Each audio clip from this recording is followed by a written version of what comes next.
we don't have a board up in our room for a reason, because honestly, those records, whatever you choose, whether it's power clean or overhead squat, that doesn't mean anything at the end of the day, because everyone's built different. And I've seen individuals succeed that have never power cleaned. I've seen individuals that aren't monster deadlifters pass selection.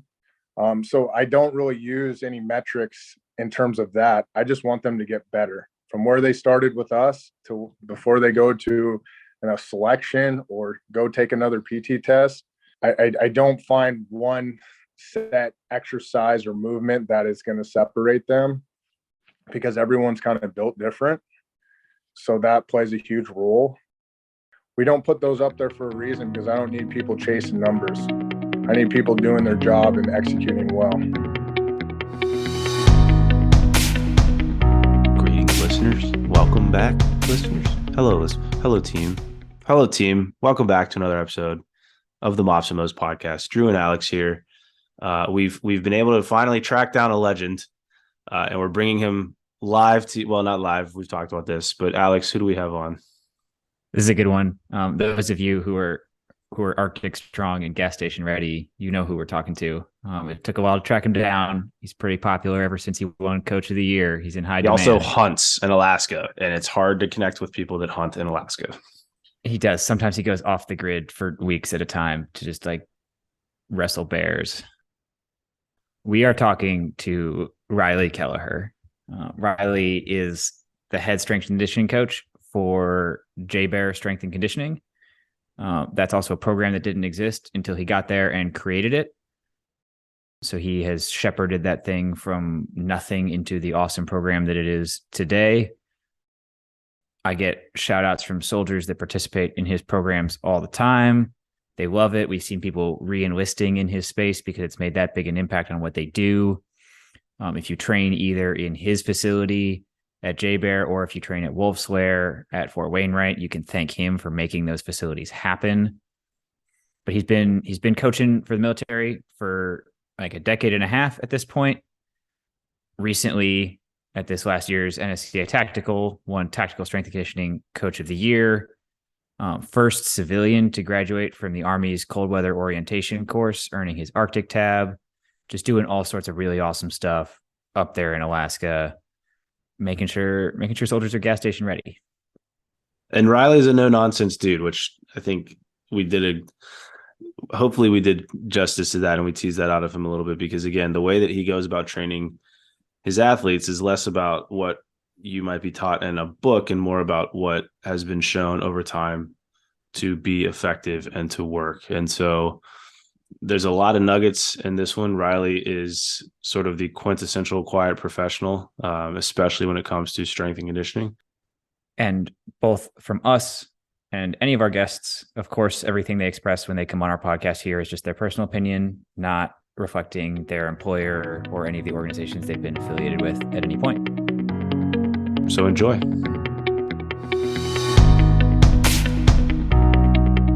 Alex took notes for this one. Well, Reilly saw me take the notes because I was like writing them down as I was hanging out with him up in Alaska. Because we were just we should have recorded it in the office. That's usually where some good talks happen, you know? Yeah. Whenever I'm in Alaska, I stop by Reilly's office and we shoot the shit for like an hour at least. And yeah, absolutely. How often do you just detour through Alaska? He pops in there quite a bit. Like, thanks to some unique job opportunities and stuff. I think I've been up to Alaska like 4 times in the last 3 years, something like that. Yeah, something like that. I've been there once in December and it was miserably cold. I see it hasn't started yet, but Reilly usually posts the like temperature indicator on his dash as he's driving into work once things get like real gnarly cold up there for the winter. It's wild. Yep. That's where it gets fun.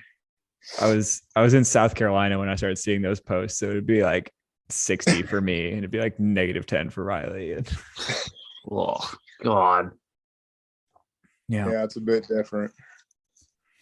Well, that might be a good starting point, actually, since you like a lot of like what you talk about and what you do is like Arctic related and Alaska related and stuff.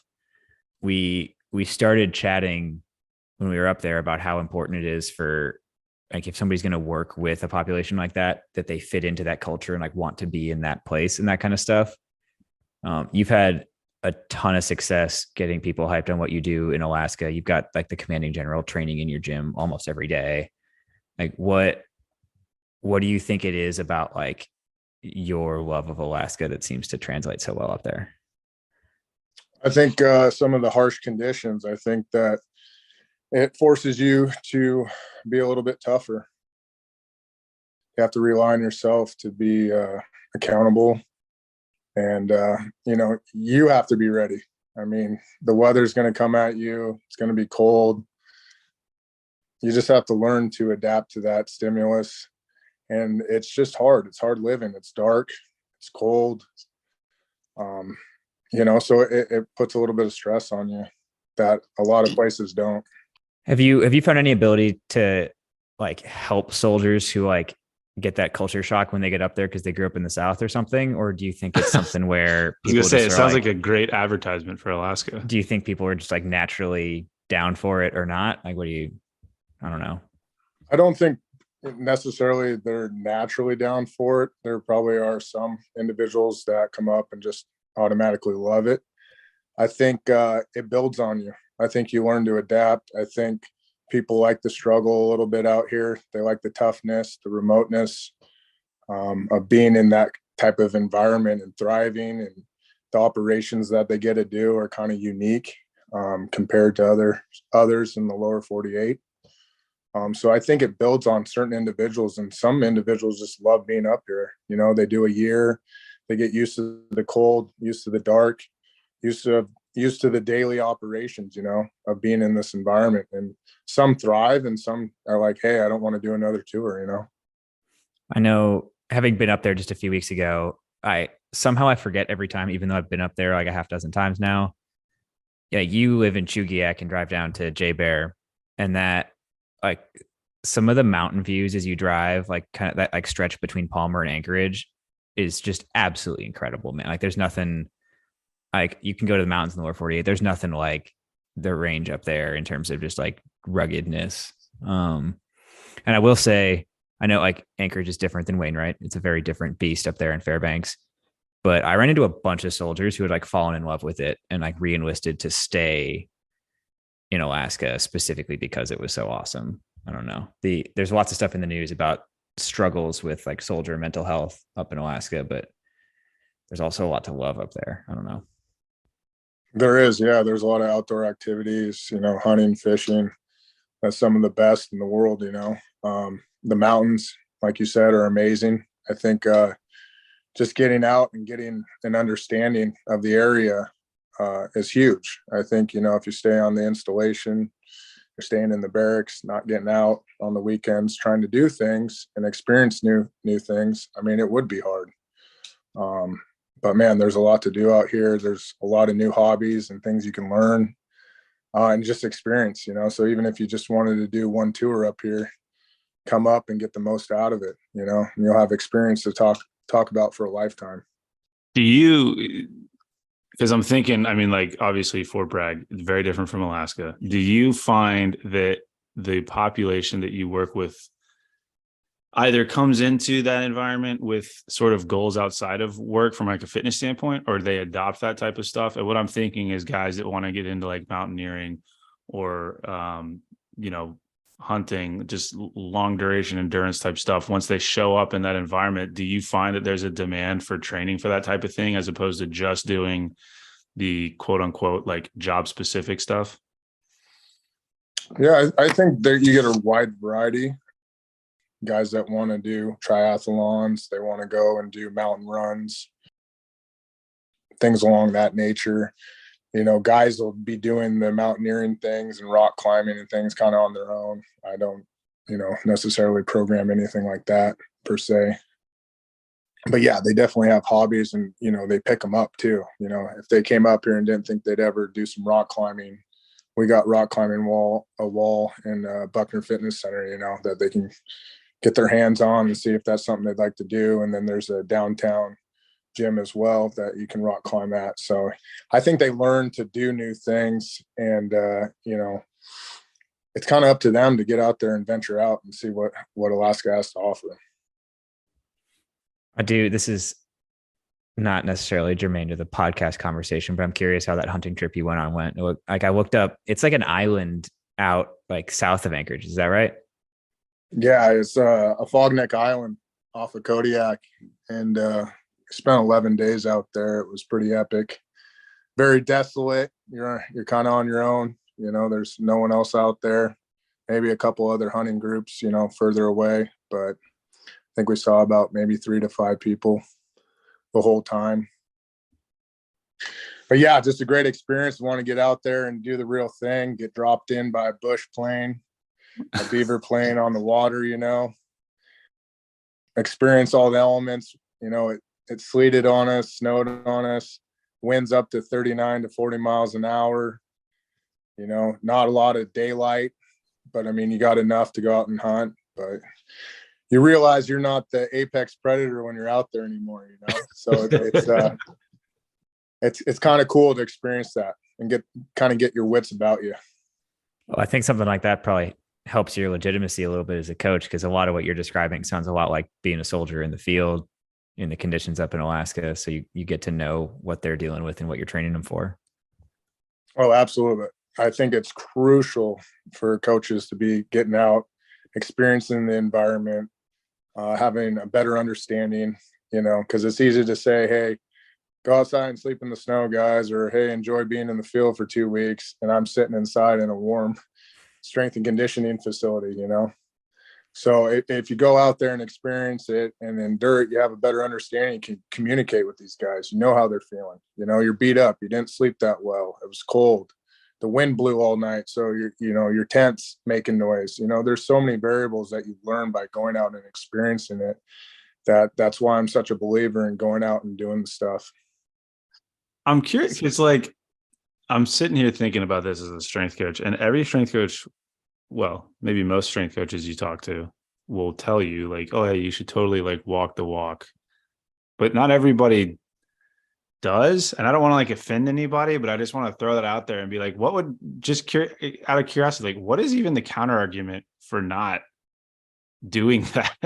I can't imagine, like, I don't like to work out. Okay.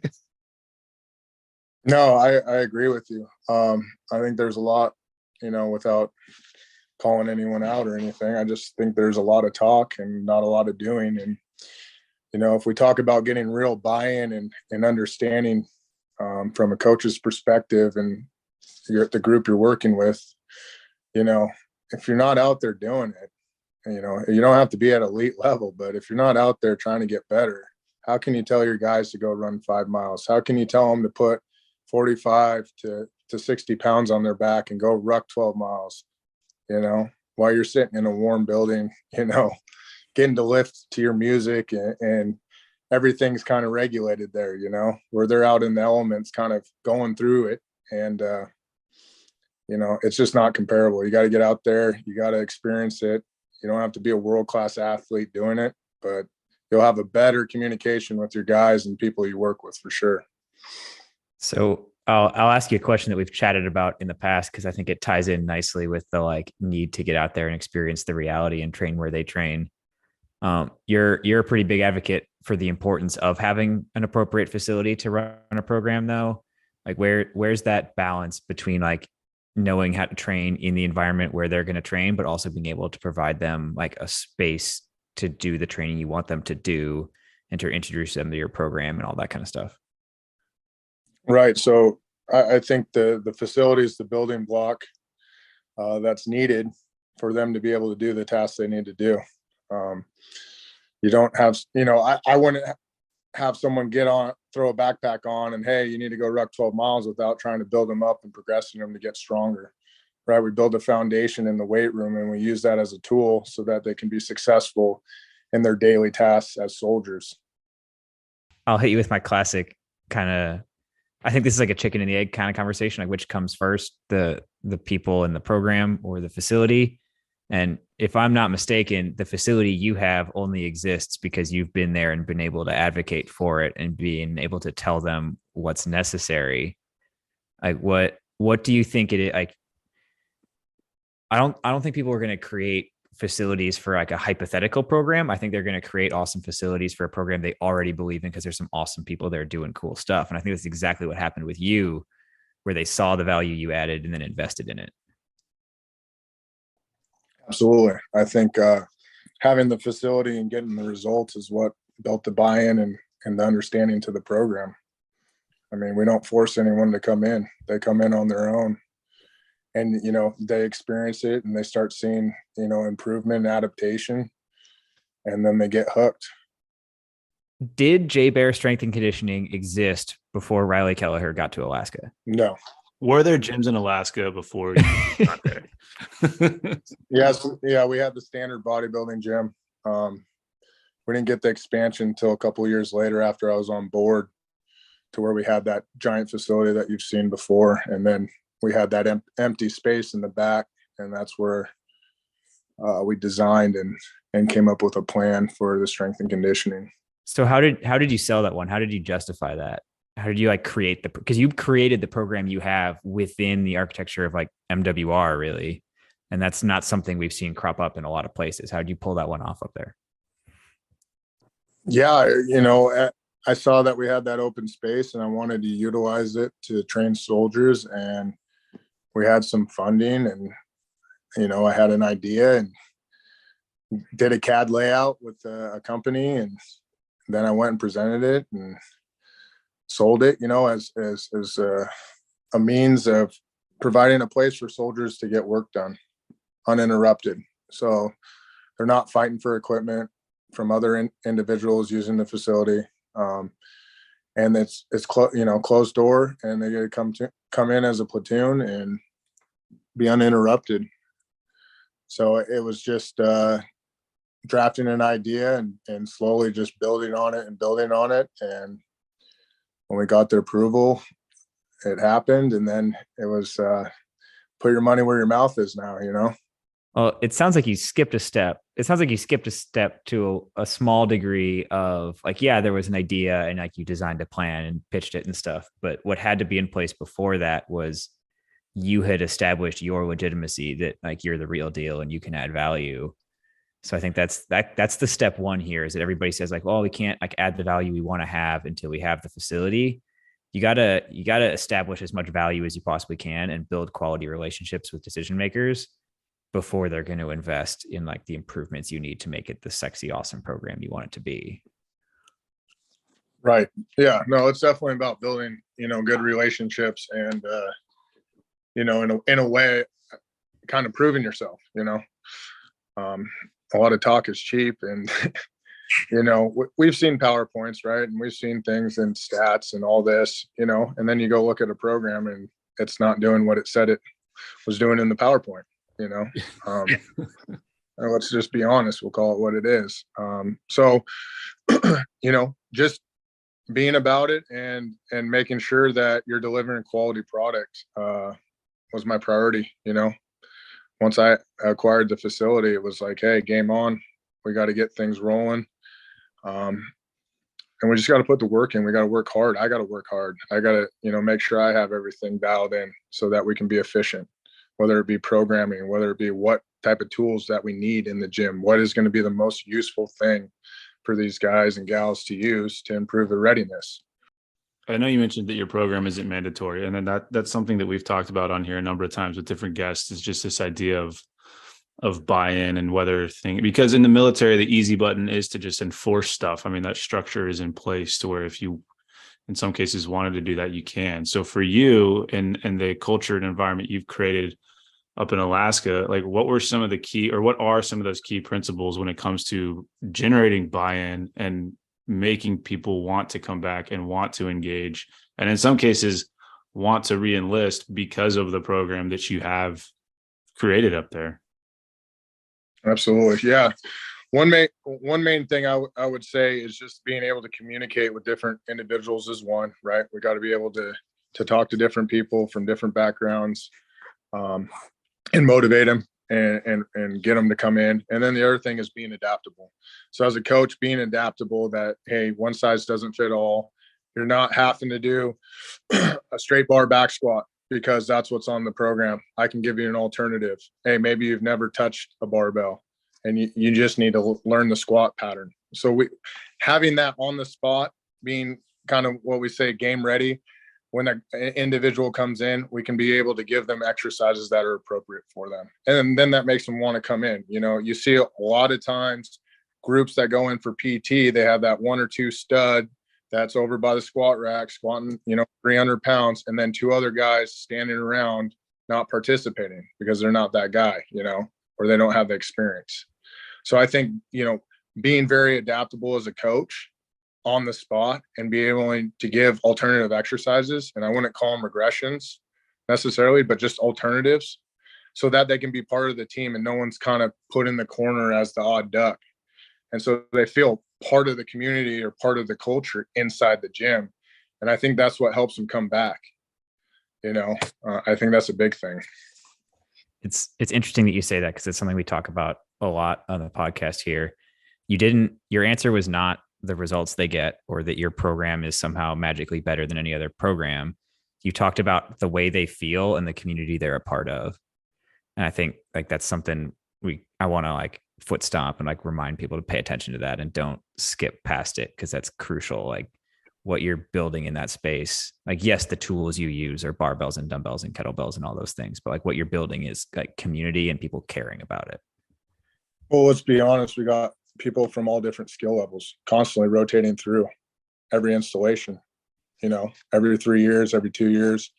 We got individuals that come from athletic backgrounds or maybe, not so much athletic backgrounds. So we got to be able to deliver a product that is going to meet the needs of everyone, but still create appropriate stimulus so that everyone gets adaptation. And so that we don't have high speed guys not getting what they need. And we don't have, I would call it maybe, novice or beginner, not getting what they need either, So we want to make sure that we're delivering stimuluses to everyone so we get adaptation, they can grow, everyone gets better. And the other thing is explaining what you're doing, concisely, without having to put scientific terms in there and try to act like you're a professor. Because at the end of the day, most of my guys that come to me, hey coach, how do I get stronger?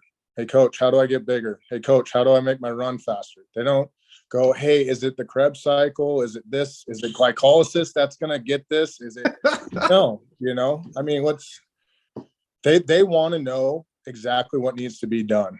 And we know the work needs to be done, but it needs to be appropriate for each individual. And that's where I think we excel, is that we do a lot of individualized programming.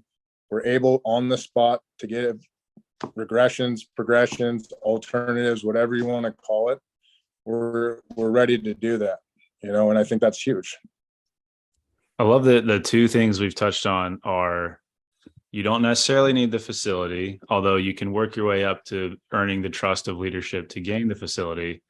And you don't need to back squat. You can do a variation of that and still be okay.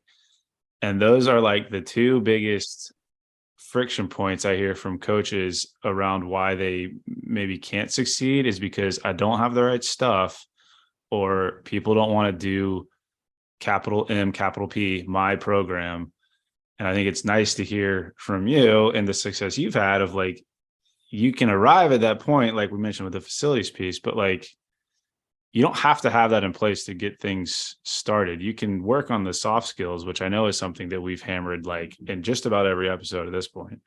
You can work on the soft skills and you can have the intangibles in place to create success that then drives more success and more success and more success. So not really a question so much as it's refreshing to hear people say that over and over again, because maybe it will start to stick. Well, yeah, I mean, if someone doesn't want to back squat, why are we going to force them to back squat? Because West help them Side come back into our facility? But I mean, is it gonna help us?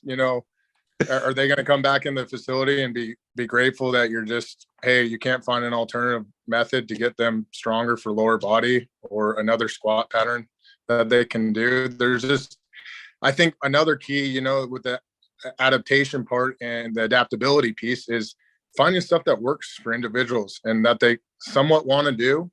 I mean, there's some things that we have to do. Don't get me wrong, but there's just some individuals that don't want to be on a barbell. Okay, so find an alternative.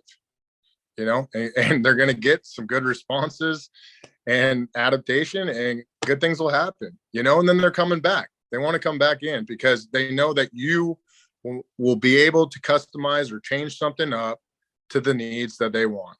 It doesn't mean that it's going to be easier, and doesn't mean it's necessarily going to be harder, but we need to continue to be able to provide things to keep accountability and consistency, because the biggest downfall that I would see with any performance is consistency, right? If we only see someone once a week because they have to come in, we're not going to get a huge return on performance.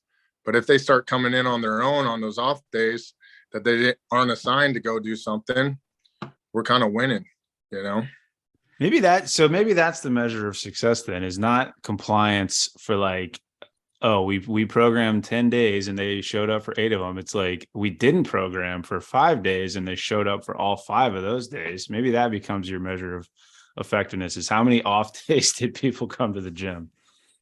Yeah. I mean, we've had guys that came in on Donzas, I mean, you got guys coming in on their days off to train. That says something about what you're doing.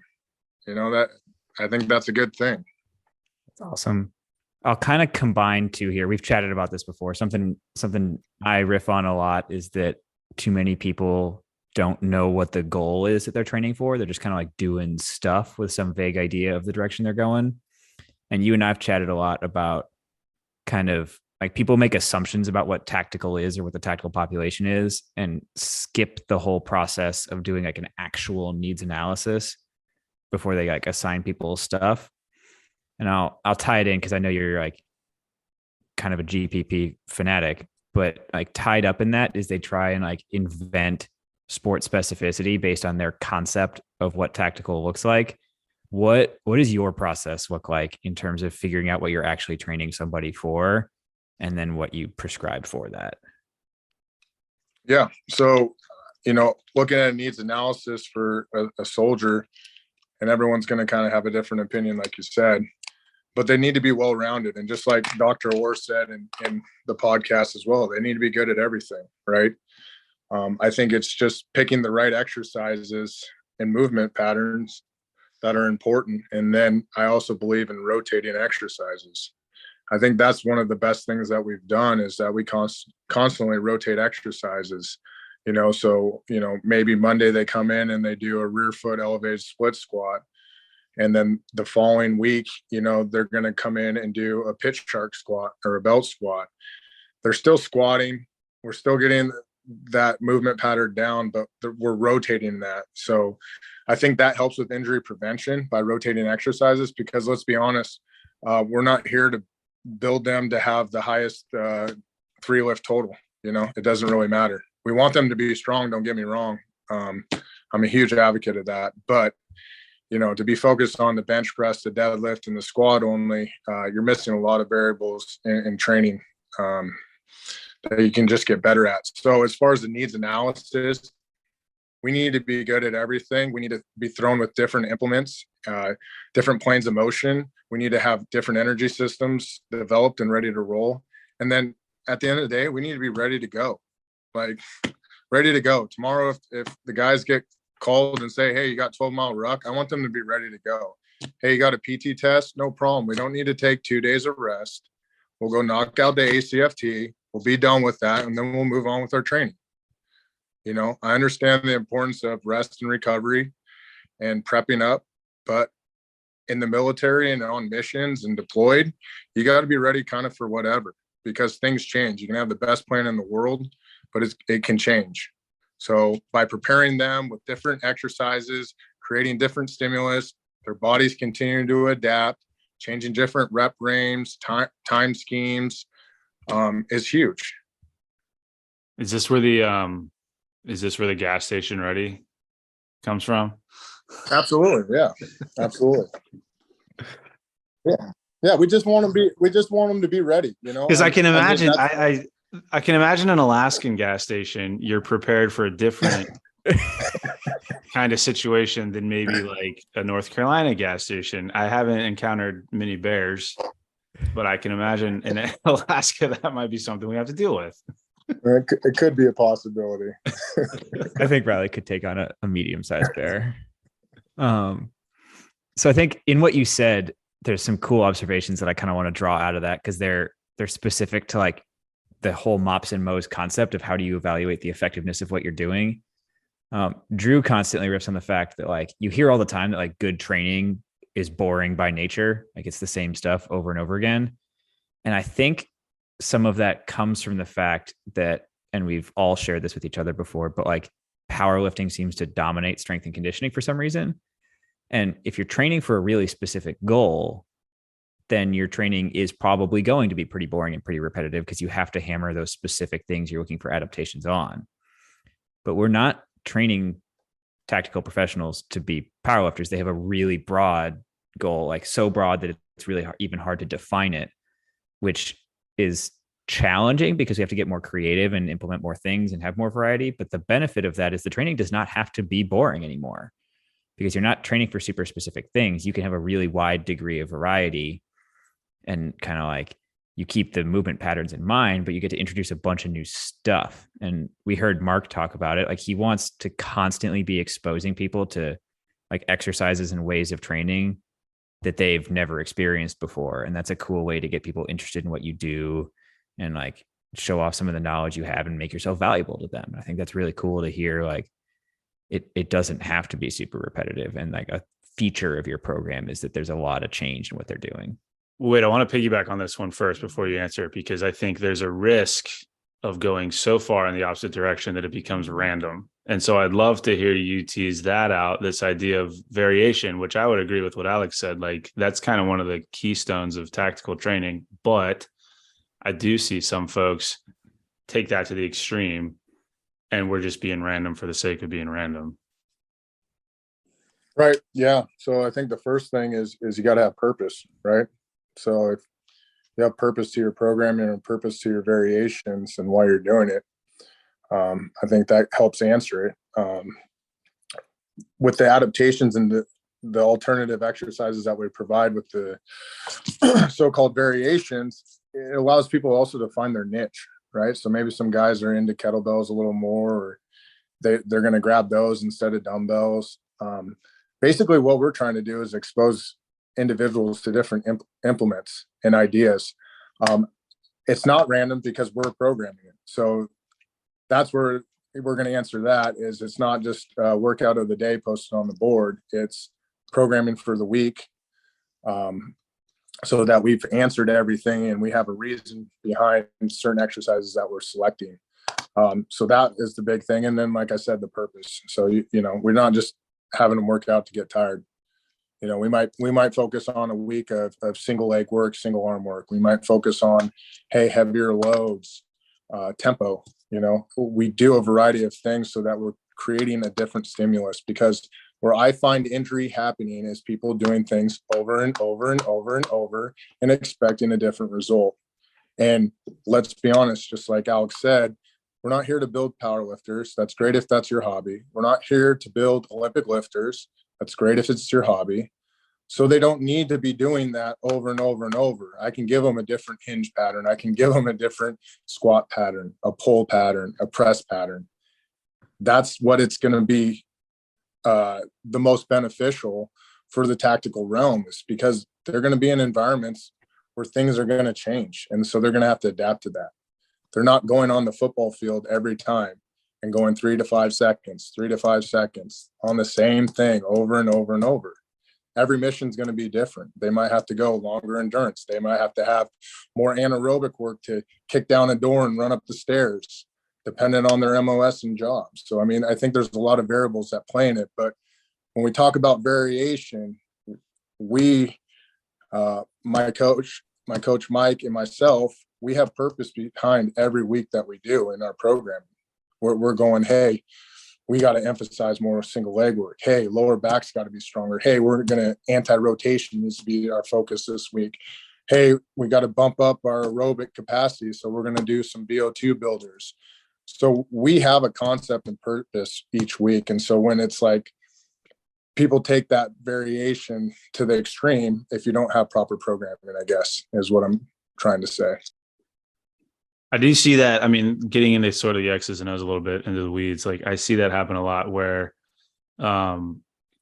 coaches will sort of quote unquote come around to this idea of variation, but really what it ends up being is like the squat, bench, and deadlift form the backbone of your training, and then you just throw a Metcon at the end of it and say, hey, like look at all this variety. And it's like, well, what if they don't want to back squat? It's like, well, that's their fault. So I think it is, again, it's one of those things where it's nice to hear, like, this is a coach of the year we're talking to here, and he's doing things differently. Like, oh my goodness, maybe it's worth talking about. And I guess so within that, the question I would ask you is, you mentioned the coach that you work with up there, but in coming across other coaches in this space, do you find that folks are more resistant to that idea of introducing variety and all the different things we've talked about, or are they more open to that? What's kind of been your experience?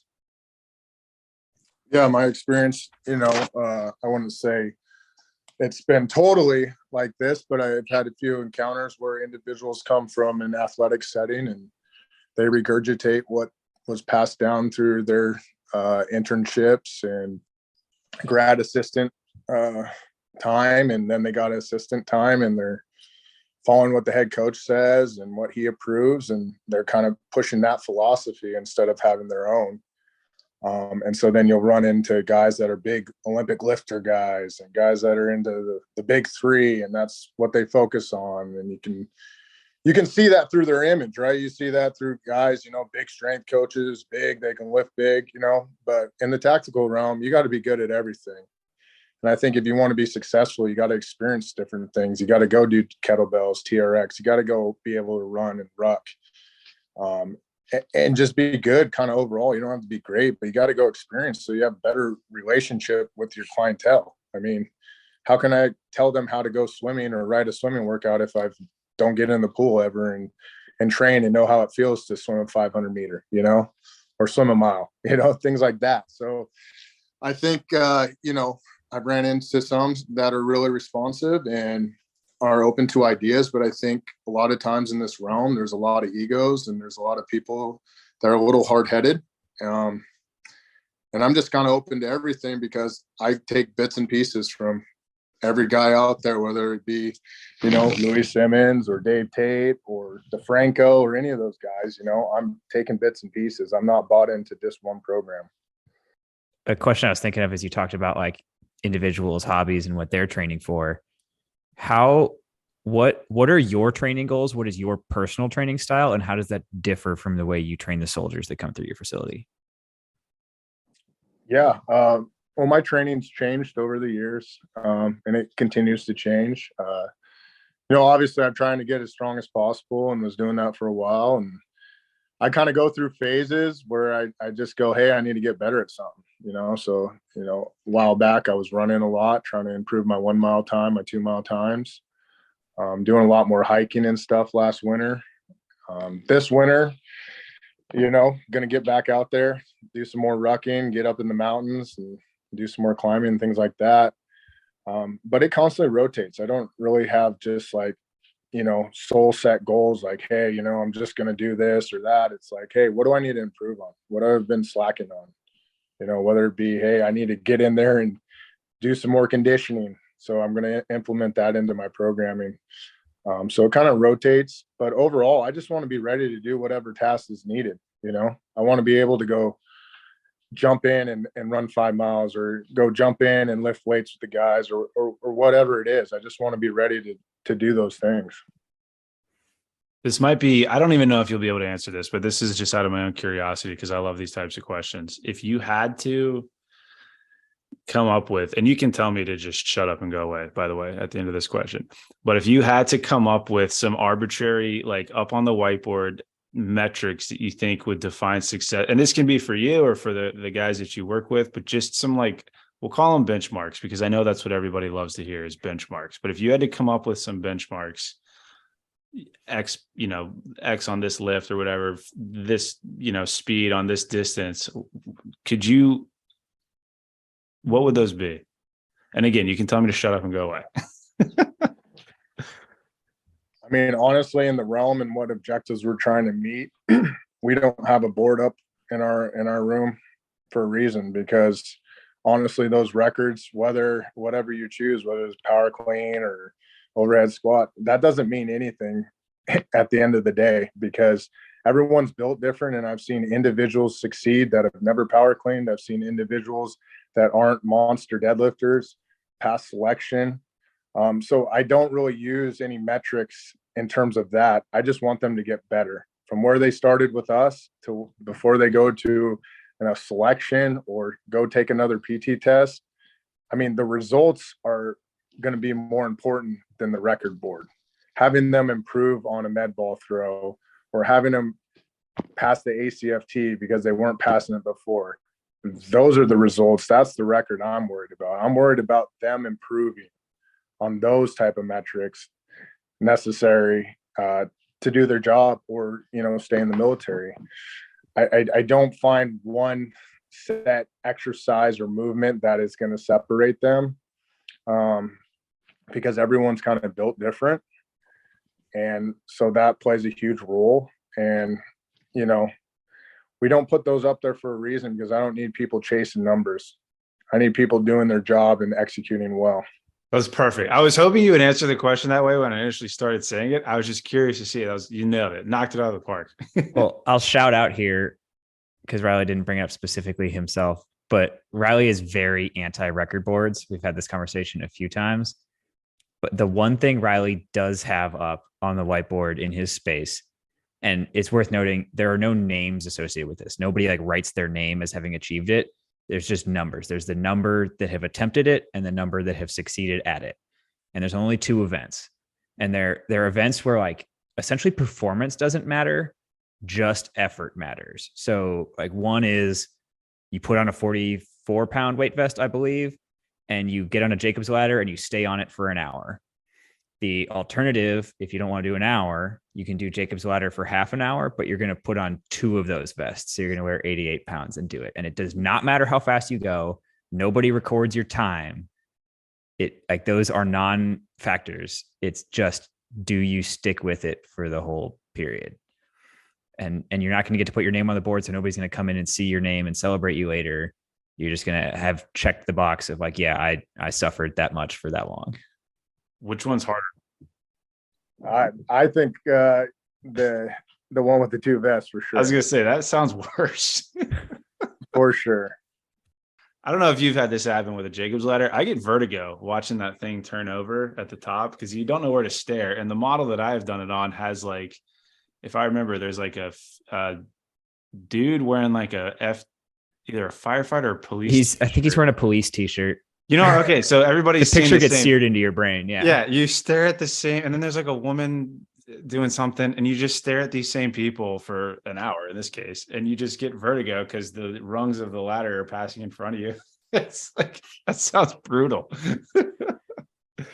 Yeah, I think what's nice about that test is it shows grit, and it shows about finishing something that's hard and difficult, and there's a reason we have it on the board, because not everyone's getting it done. And so we want to put challenges up there to mentally challenge them, because we're challenging them physically in the gym as well. But it's nice to have stuff besides a power clean on the board or whatever you see in a standard strength and conditioning facility. I think things like that are going to have more relevance in the tactical realm than how many times a guy benches 225. I think there is something unique about the Jacob's ladder in terms of grit. I don't exactly know what it is, but I'm routinely if I do a 20, 30, 40 minute session on a Jacob's ladder, people will think it's the craziest thing they've ever seen, that somebody gets on it for more than a couple minutes. It's just like every other cardio machine. You can use it for short bursts of high intensity. You can use it for long bursts of totally sustainable. But I still vividly remember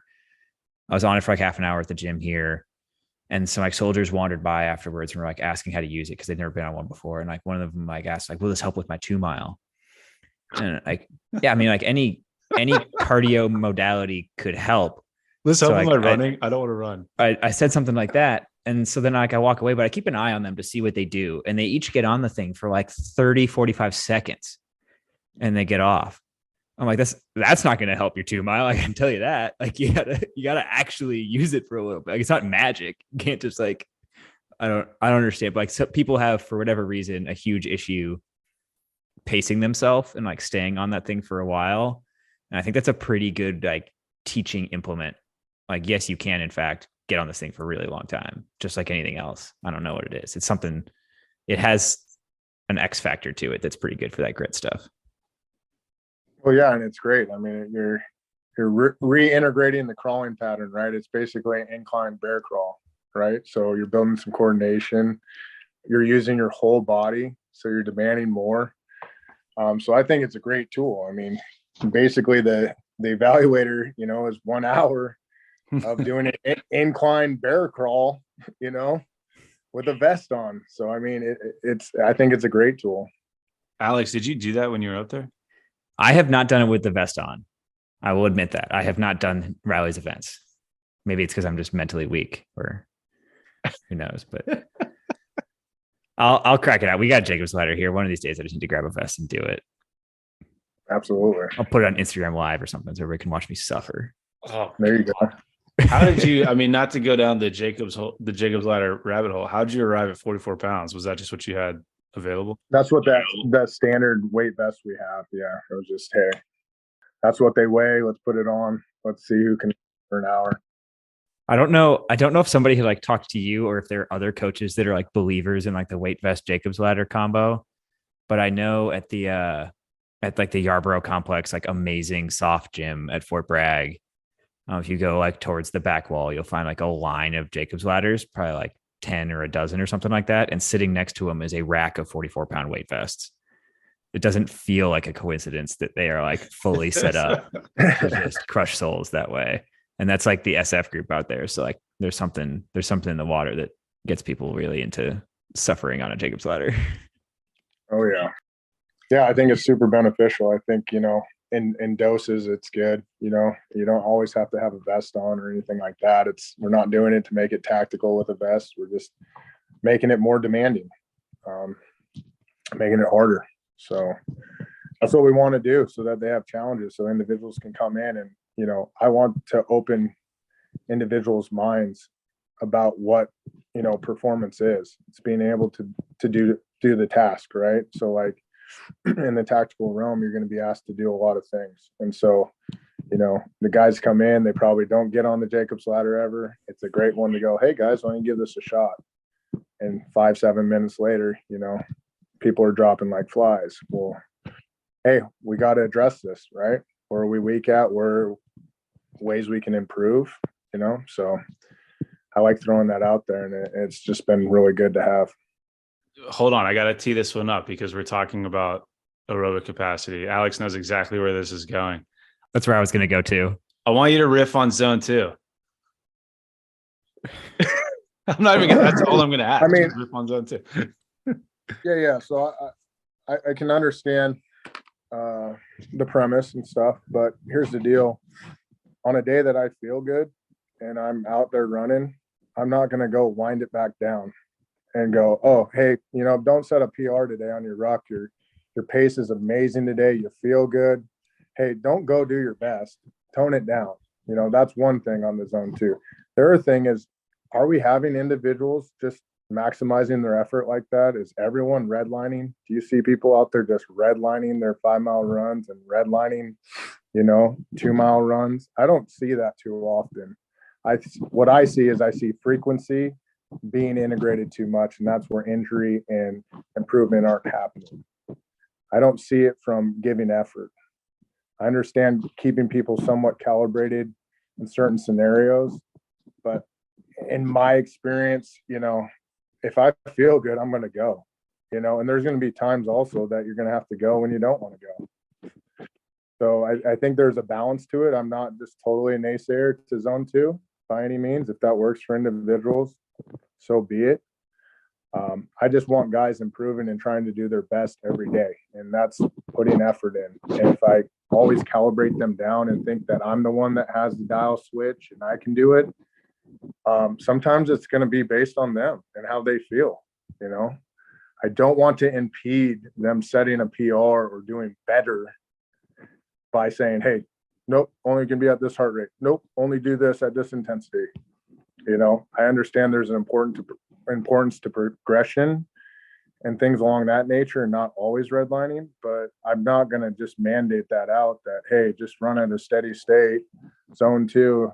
You know, I'm sure there's times and places to do that, but if you feel good, let's go. You know, and if your programming's all right, I think you can be on the right track without that. No, I think that's a totally valid counterpoint. And I think it's interesting too, because you, at least me, and like things that I've talked about, you allow for a lot of that variety on the resistance side of the house. Like, to your point, if you feel good today, like RPE, whatever, like we're going to go for it. You could definitely make the case that there's room for that on the endurance side as well. I think to the frequency point, I'm with you. I don't think you see people redlining every single day. I think the issue that I come across is that they don't go fast enough to push. And this is I'm painting with a broad brush here, but they don't go fast enough to like push the boundary, create the adaptation. They also aren't going, quote unquote, like slow enough to like mess with the physiology in the right way. They're just kind of doing the thing at the pace that is like hard enough to feel hard, but not really getting anywhere. I see that more often, and I'm with you. I think the frequency piece is where you see a lot of the injuries pop up. Yeah, absolutely. I think that's one of the big indicators of why individuals are getting hurt. I mean, if I have you bench over and over and over and over, or multiple times a week on a straight bar doing the same thing, I mean, the likelihood of getting hurt, in my opinion, goes up. You know, just like running all the time. You run all the time and you're not doing some non-impact modalities that you can do, rowing, skier, things like that, and integrating that in for your cardiovascular work, you know, time is ticking till you get that injury. You know, how many more steps are you going to be allowed to do, you know, pounding the ground? So I think it's just having that appropriate balance.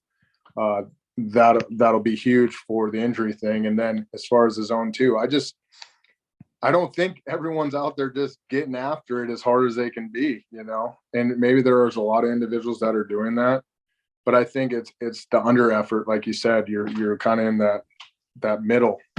And maybe that helps give them a reference to where they need to be for intensity.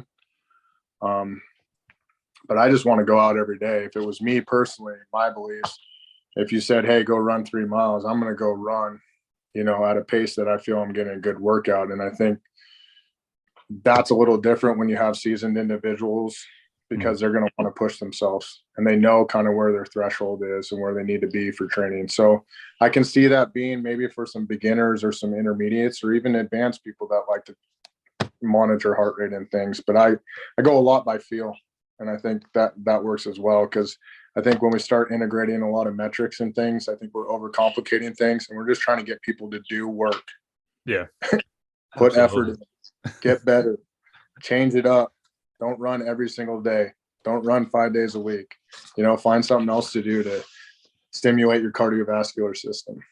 I've had that happen where I'll get a text from an athlete, hey, my Garmin is broken. What do you want me to do? It's like, just run without your Garmin. You're going to be fine. But I've actually had that happen more than 5 times. Absolutely. The stuff you're saying, Reilly, rings true a little bit. One thing I try and remind myself all the time is that I'm stuck in like a pretty decent echo chamber from where I'm from, in that like a ton of my communication around fitness right now is like through the Mops and Mo's platform. And that means that I am communicating with and to people who have demonstrated like an intrinsic personal interest in improving their fitness. And that is not necessarily the whole community we're dealing with tactical professionals. Like clearly they're not all pushing themselves and seeking out more information and trying it. That's why we're having such a hard time getting the information to them. And a piece of that is, I think consistently, most people would agree that the folks that see the most benefit from like the 80-20 polarized zone 2, whatever you want to call it, tend to be like competitive half marathon and marathon runners, triathletes, and people who are doing like serious mountain stuff. And that's a different problem set, coaching those people and adjusting how those people train, than it is soldiers who don't like running in the first place, who are probably not like touching the intensity that the previously mentioned folks are. So you do have to keep in mind that like different populations need different stuff. And just because it works really well for competitive distance runners does not mean we would apply the exact same thing to people who are doing it just for the sake of the endurance they need for their job. Absolutely. I mean, you look at the volume that an elite level runner's doing compared to a standard soldier. You know what I mean? They're completely different. So maybe they need that zone two. Maybe they need to bring it down because their frequency of their running and their volume is so high that if they don't have a balance or a governor on it, yeah, they can lead to injury or just overtraining at that level. But yeah, I agree with you that there's different levels and there's different applications to that for sure. And I do want to shout out, like, one reason people love some of Reilly's stuff is that where he operates and like the organization he works with and the environment they're in makes it difficult.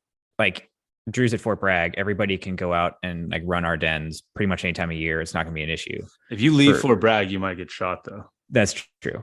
But like up in Anchorage and definitely up in Fairbanks, there are like months of every year where if you come in at like 6:30 for normal PT time, it's going to be pitch black and it's going to be covered in snow and ice.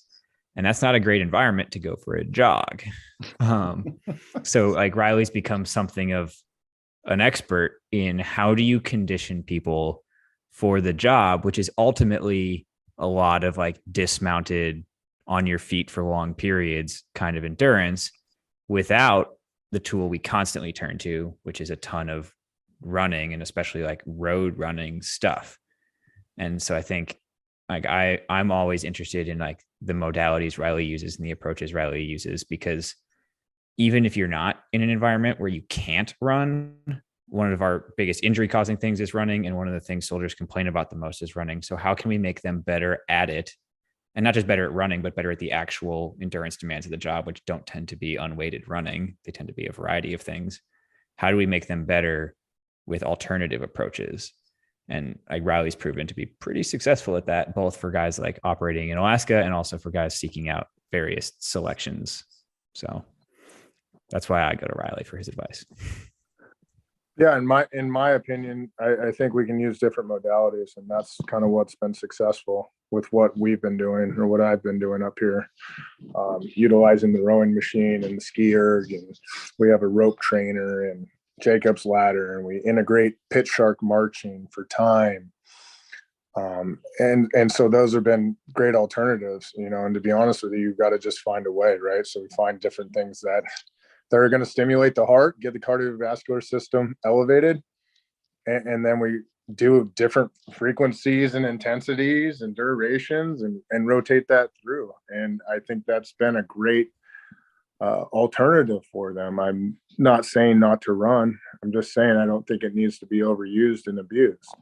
I think it needs to be used and sprinkled in and use other modalities. I mean, nowadays with the gyms, we got such great equipment at a lot of installations, and I think we should utilize those.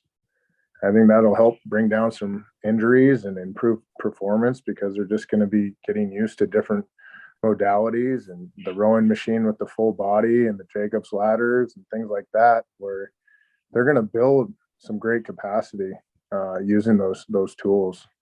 And so that's what we've integrated in, because like Alex said, it's dark, it's icy, it's snowy. I mean, we got to get out there, snowshoe, pull sleds. We have a nice turf area where we drag sleds occasionally. We push the prowler. So we just find different ways to do things to stimulate the heart rate and get it up and elevated. And I think it's worth keeping in mind too. Like we were constantly saying, don't train for the test. And like the test is not the ultimate assessment and things like that. But it's good to remember that we're not having soldiers run so much so that they're good at running. It's just one of the many tools available. And it happens to be the cheapest and the simplest for improving their cardiovascular capacity. But there's lots of other things that can put demands on that system. And as soldiers love to say when they're complaining about the PT test, they never run 2 miles in combat. So like training them in other modalities, like I'm not against running. I do plenty of running on my own, but I think the awareness that we're not, for soldiers at least, we're not running to get better at running. We're running to get better at the endurance demands of their job and combat. And so it's totally fine to approach that from any angle that will improve that capacity. Yeah, we're also using running to improve our recovery, right? So the better conditioned we are, the better we can recover from our workouts. So running doesn't have to be the one dimension for the cardiovascular piece, but using different modalities is going to help out as well. But we have to be conditioned because that's going to allow us to recover from our workouts. And that's one thing that I'm an advocate about, is making sure that we're balanced and we stay balanced, that we got to have that, because that's going to help with the recovery. It's going to help us have better workouts. We're going to have the capacity to do a higher volume. If we can't have the recovery to do that, we can't integrate a whole bunch more volume, if that makes sense. No, it definitely makes sense. And I think, Not the first person that said that either. yeah, definitely not the first person to say it, but there's a cool combo of, as far as I can tell from both personal experience and like looking at other soldiers and athletes and stuff, the ceiling on how much volume you can adapt to is like higher than the ceiling for anything else, right? Like there's only so much intensity you can adapt to, but the volume you can adapt to is massive if you approach it gradually and don't hurt yourself along the way. And like volume tolerance might be one of those like keystones of tactical training, right? Is you don't know what you're training them for, but they're going to need to do a lot of it and be able to recover and keep going. And so that being able to progress them into more volume of a whole bunch of stuff is probably pretty crucial. And just a brief shout out, because I have to stick it in here, but Reilly's talking about like being an advocate for balance. And I'm pretty sure the last workout I saw Reilly post, he was exerter squatting 455, followed by, in the same session, a 12-minute 2-mile. The dude's pretty balanced. I know Angus will appreciate that, because Angus is a big exerter squat guy. Yeah, I love them. I think they're a great exercise to implement in the tactical environment as well as just everyday life. But you can really help individuals get strong, being in that position and building core strength, and it's uncomfortable. So, you're building some resiliency there, and it's unique and different, like you said. So we like to be able to come in there and provide different exercises and, keep it interesting for individuals to come in and get better. I want to throw two closers at you that we've used in the past before. I think I'm interested in your response to these. The first one is, what's something that you've changed your mind about in the last 5 years? And the 5-year timeline is arbitrary. It can be, if you had like a massive inflection during your hunt recently, you can use that one, but something you've changed your mind about. In regards to performance? Yep. I would say that I've changed my mind on the importance of being conditioned. And when I mean conditioned, I mean, like Alex was saying about the volume tolerance and the importance of that to decrease injuries. Once or twice a week doing a little bit of cardio isn't going to get you where you need to be if you want to be an elite performer. I think having a solid base of GPP is huge. Integrating the sled pulls has been huge for performance and low intensity builder. So, I've added the sled more than I ever have in the last 5 years. We do that occasionally, but just building the GPP up and building the conditioning piece, that foundation, so that you can tolerate the stresses that you're going to put on yourself, I think is one of the big things, instead of just lifting weights and expecting that to be that building block solely by itself of just, hey, you hit the weights, you're good to go. You do a little bit of running here and there, you'll be all right. You'll be a lot better if you integrate a little bit more conditioning at different intensities and durations. Second part of the question, what's something you've doubled down on? Doubled down on? In terms of what? Performance, something to be true now, something that you've doubled down on, something that you're like, yep, that's for sure. I'm about that. I'm about rotating exercises. I've doubled down on that instead of just always doing, 4 weeks in a row of the same thing. Rotating exercises, still hitting the movement pattern, but rotating the bar or the angle or the tempo. I think it was during Squatober that I visited Reilly a couple of weeks ago. Yeah, that variation. I would say I doubled down on that. We've kept injury rates down because we're rotating things and they're not getting overused by doing the same thing over and over and expecting different results. You know, we're doing different movement patterns with different implements, and that's allowing us to get an adaptation from that stimulus. And I think that's helped reduce injuries because, again, you know, if you run every day, eventually, you know, you could be ending up getting hurt from overuse. And so we just try to rotate exercises. I'm a big believer on that, as long as you have a purpose and a program behind it. Well, before we close out, I'm going to take a couple minutes here and just embarrass Reilly publicly. Because Reilly's an extremely humble individual. He does not toot his own horn. He's not seeking out attention, none of that stuff. But there's a reason Reilly's coach of the year, and there's a reason people are re-enlisting in his gym. And there's a reason I get so many messages anytime I mention Reilly on my platform from people who are like, that's my coach. You know, like, hell yeah. Like, when are you getting him on the podcast and all that stuff? Like, he has sort of a cult following of like anybody who's been to Alaska and cares about training knows who Reilly is and loves him. And just like, I guess one like tiny example that stands out to me is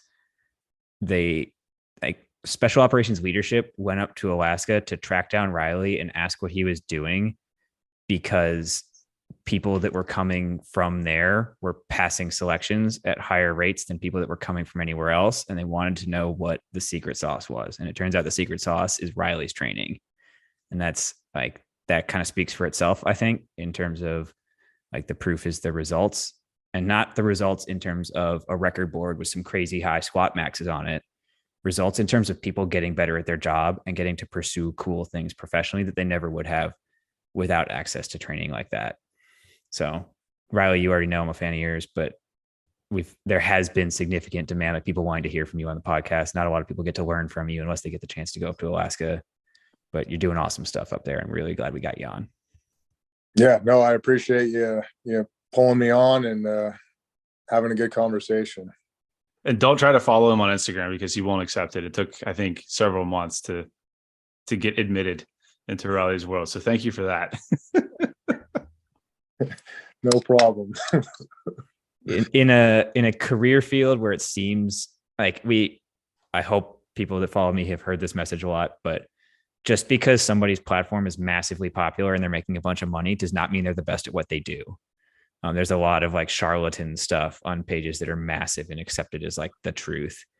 And Reilly's a perfect example of, I think, the people who know it the best and are having the most impact are just in their corner of the world, making the impact with the people they work with and not like shouting it to the heavens to get a bunch of attention for it. Because the way you get attention is very different from the way you get results. And Reilly has completely ignored any desire for attention and completely focused on the desire for results, and it shows.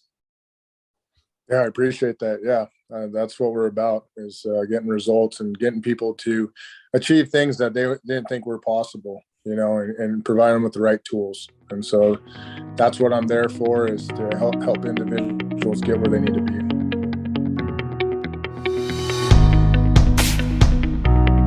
Hey guys, Drew here. Thanks for listening to the episode. If you found it useful or enjoyed the conversation, we'd appreciate you giving us a review on the podcast platform of your choice. You can also give us a follow on the Mops and Mo's Instagram. And if you'd like to reach out, send us a message on Instagram or shoot us an email at mopsinmos@gmail.com. Thanks.